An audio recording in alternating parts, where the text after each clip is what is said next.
Hi students, welcome to my channel Kaizen classes. पिछले video में class 10th का exercise 6.3 में हमने क्वेश्चन नंबर 2 तक सॉल्व किया था, 3 तक सॉल्व किया था। आज आपको क्वेश्चन नंबर 4 से आगे बताएंगे।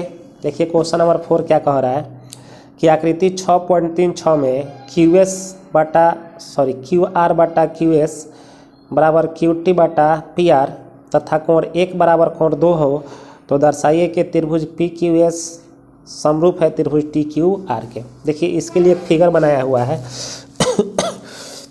उस फिगर को हमने बोर्ड पर लिख दिया है। यही फिगर है। इसमें कह रहा है क्या कि दिया है कि क्यू आर बटा क्यू एस बराबर क्यू टी बटा पी आर। इसको हम मान लेते हैं इक्वेशन नंबर 1, जो दिया है उसको इक्वेशन मान लेते हैं। फिर कह रहा है क्या कि कोण 1 बराबर कोण 2 है। तो देखिए कोण 1 यहाँ बन रहा है, कोण 2 यहाँ बन रहा है। तो देखिए कोण 1 और कोण 2 जो बन रहा है, ये दो जो ये भुजाएं हैं इसके बीच का कोण है। ये दोनों बराबर है तो इसका मतलब क्या होगा, ये दोनों भुजाएं भी क्या होगी, बराबर होगी। ये दोनों भुजाएं भी क्या होगी, बराबर होगी। क्योंकि आधार पर का कोण अगर बराबर होता है तो दोनों जो भुजाएं होती है वो क्या होती, बराबर होती है। अर्थात कह सकते हैं क्या कि पी आर बराबर क्या, पी क्यू। अब देखिए समीकरण 1 लेकर चल रहे हैं। समीकरण 1 को लिए हैं और इसको क्रॉस मल्टीप्लाई कर दिए हैं। क्यू आर में पी आर से गुणा करेंगे तो Q R into P R होगा। अब फिर Q S into Q T होगा, यह हमने लिख दिया है। अब देखिए क्या किए हैं कि पी आर को हमने यहीं रख दिया है और क्यू एस को इसके नीचे ला दिए हैं। फिर यहाँ पर क्या क्यू टी है और क्यू आर को नीचे लेकर चले गए हैं। अब यहाँ से हम क्या किए हैं कि इसको हमने पहले लिख दिया है। देखिए क्यू टी बटा क्यू आर और इसको बाद में लिखा है पी आर बटा क्यू एस। अब इसको हम मान लेंगे समीकरण नंबर 2। अब देखिए फिर हम दोबारा लेकर चल रहे हैं क्यू टी बटा क्यू आर, क्यू टी बटा क्यू आर। देखिए जिस बेस पर जिस आधार पर दिया हुआ है उसी आधार पर इसको भी लेकर चल रहे हैं क्यू टी बटा क्यू आर। तो देखिए क्यू टी हमारा कहाँ है, तो क्यू टी वाला ये हमारा भुजा है, ये वाला भुजा हो गया। फिर कह रहा है क्यू आर, तो क्यू आर देखिए कौन है, ये नीचे वाला भुजा है।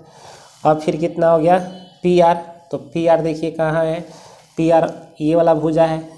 और फिर कह रहा है क्यू एस, तो क्यू एस कहाँ है, तो क्यू एस इस वाले भुजा को कह रहा है। ये समान अनुपात में विभाजित कर रही है। तो समान अनुपात में जब विभाजित करेगी, देखिए यहाँ पर है क्यू टी बटा क्यू आर और पी क्यू बटा क्यू एस। इसको फिर हम क्रॉस कर देंगे और क्रॉस करने के बाद क्या करेंगे कि क्यू एस देखिए यहाँ लिख दिया हमने और इधर से क्या ला दिए हैं, क्यू आर ला दिए हैं। फिर पी क्यू और क्यू टी चला गया नीचे और फिर इसको हमने इधर रख दिया है और इसको ला दिए हैं राइट साइड में। अब देखिए इसको समीकरण 3 मान लेंगे हम। तो इन दोनों से हमको क्या पता लग रहा है, दोनों से यही पता लग रहा है क्या कि दो भुजाएं जो होगी इसकी समान होगी। फिर लेकर चल रहे हैं त्रिभुज पी क्यू एस और त्रिभुज टी क्यू आर में। तो देखिए पी क्यू बटा क्यू टी और क्यू एस बटा क्यू आर। तो देखिए त्रिभुज पी क्यू एस कौन है, तो त्रिभुज P Q S, P Q अब बटा में क्या हो गया, क्यू टी हो गया। अब फिर कह रहा है क्यू एस बटा क्यू आर, तो क्यू एस अब बटा में क्या हो गया, पूरा ये ले लिया गया है, क्यू आर हो गया। तो इन दोनों त्रिभुजों में देख रहे हैं कि जो कोण क्यू है दोनों क्या है, उभयनिष्ठ कोण का काम कर रहा है। तो यहाँ पर लिख सकते हैं कोण पी क्यू आर बराबर कोण टी क्यू आर। तो इसको हम देखिए यहाँ पर देख हमको कोण पता लग गया कि जो कोण क्यू है दोनों के लिए कॉमन एंगल का काम कर रहा है, उभयनिष्ठ कोण का काम कर रहा है। और इन दोनों से क्या पता लग रहा है, इन दोनों से कि दो इसकी भुजाएं बराबर होगी। तो अर्थात हम कह सकते हैं क्या कि एस ए एस के समरूपता के आधार पर ये त्रिभुज दोनों क्या होंगे, त्रिभुज पी क्यू आर समरूप होगा त्रिभुज टी क्यू आर के। देखिए स्टूडेंट्स क्वेश्चन नंबर 5 बोल रहा है कि त्रिभुज पी क्यू आर की भुजाओं पी आर और क्यू आर पर क्रमशः बिंदु एस और टी इस प्रकार स्थित है कि कोण P बराबर कोण RTS है। तो दर्शाना है कि त्रिभुज आर पी क्यू समरूप है त्रिभुज RTS के। देखिए इसके लिए मैंने एक त्रिभुज बनाया है, त्रिभुज का नाम है पी क्यू आर। और इसमें जो पी आर है, पी आर जो भुजा है उस पर एस बिंदु स्थित है और क्यू आर पर कौन टी बिंदु स्थित है। एस और टी को हमने मिला दिया है। अब यहाँ देखिए दो त्रिभुज बन रहा है, कौन कौन, एक बन रहा है आर पी क्यू, एक बन रहा है कौन आर एस टी। दोनों त्रिभुजों को लेकर के चल रहे हैं।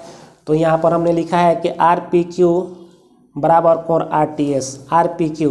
देखिए त्रिभुज जो RPQ है इसमें का जो कोण है P है और इस त्रिभुज का जो कोण T है ये दोनों क्या है एक दूसरे के बराबर है।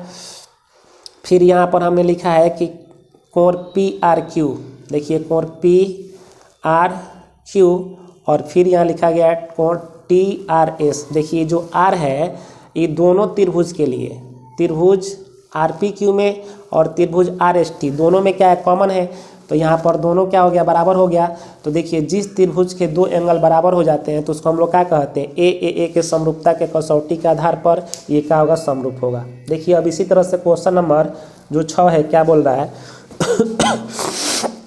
कि आकृति 6.37 में यदि त्रिभुज ABE सर्वांगसम है त्रिभुज ACD के। देखिए सर्वांगसम की बात आ गई तो त्रिभुज के फर्स्ट वीडियो में ही आपको मैंने बताया था कि कोई त्रिभुज सर्वांगसम कब होता है, यदि उसको तीनों कोण और तीनों भुजाएं बराबर हो तो सर्वांगसम हो सकता है।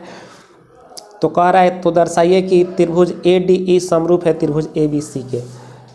तो देखिए इसके लिए एक फिगर दिया है बुक में, यही फिगर है। यहाँ पर देखिए त्रिभुज बन रहा है ABC और दूसरा त्रिभुज बन रहा है ADE।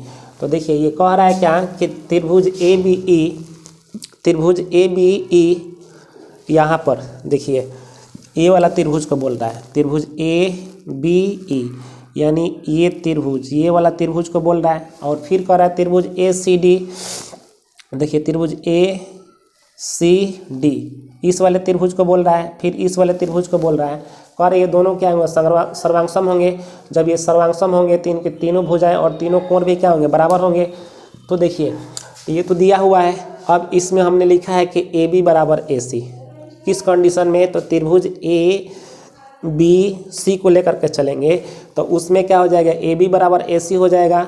और फिर त्रिभुज अगर ADE में चलते हैं तो AD बराबर क्या होगा AE होगा। तो यहाँ से हमको क्या दिख रहा है कि दो भुजाएं बराबर हो गया।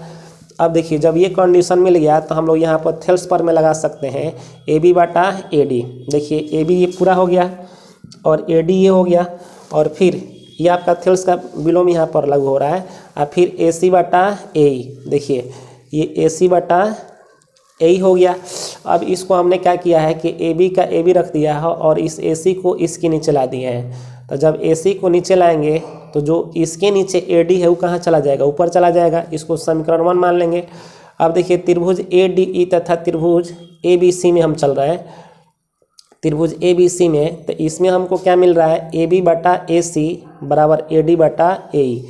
देखिए त्रिभुज ABC में ये वाली भुजा AB बटा AC हो गया और फिर त्रिभुज ADE है तो इसकी भुजा कौन ले ली है AD बटा AE। तो अब हम क्या कर रहे हैं कि इसको मान सकते हैं समीकरण नंबर 2 और इन दोनों को तुलना हम कर रहे हैं। तो देखिए दोनों क्या हो रहा है बराबर हो रहा है। तो जब दोनों बराबर हो रहा है तो इस आधार पर भी क्या होंगे दोनों त्रिभुज का दो भुजाएं बराबर होगी। और फिर यहाँ पर हमने लिखा है कि कोण BAC बराबर कोण DAE। तो देखिए दोनों त्रिभुज में जो A होगा कॉमन एंगल होगा उभयनिष्ठ एंगल होगा तो इसको हम कह सकते हैं क्या कि SAS। क्यों? क्योंकि दो भुजा बराबर है एक कोण बराबर है तो A से S के समरूपता के आधार पर ये जो त्रिभुज होगा क्या होगा समरूप होगा।